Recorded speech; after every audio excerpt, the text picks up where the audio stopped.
আসসালামু আলাইকুম রহমতুল্লাহ। প্রিয় ভাই বোনেরা সবাই কেমন আছেন?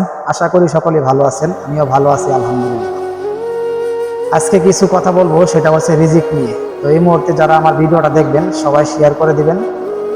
যারা মনে করেন যে রিজিকের মালিক কোনো বড় স্যার, রিজিকের মালিক কোনো এমপি, রিজিকের মালিক কোনো মেম্বার, রিজিকের মালিক কোনো চেয়ারম্যান, রিজিকের মালিক কোনো এমপি, মন্ত্রী, মিনিস্টার, এমনকি উপভোক্তা যারা আছে তারা রিজিকের মালিক, তাদের উদ্দেশ্যে কিছু কথা বলতে চাই।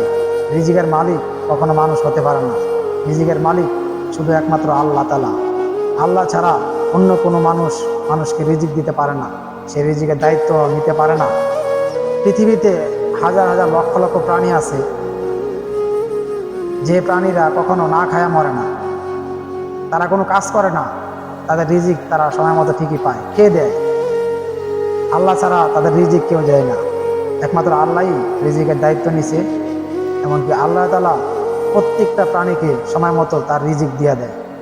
তো তারা কোনো কাজ করে না, তারা কোনো কর্মস্থলে যায় না, কিছুই করে না, অথচ এত বড় বড় পেট তাদের ভরে যায়। আর আমরা মানুষ, শুধুমাত্র মানুষই আছি এমন প্রাণী যারা আমরা কাজ করি, তারপর আমাদের পেট ভরে না।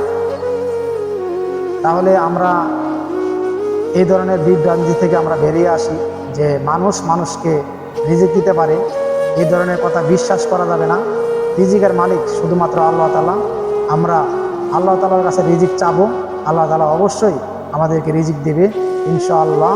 আমরা সবাই চেষ্টা করব আল্লাহ তাআলার ইবাদত বন্দেগী করার জন্য এবং সঠিকভাবে আল্লাহ তাআলার কাছে রিজিক চেয়ে নেওয়া।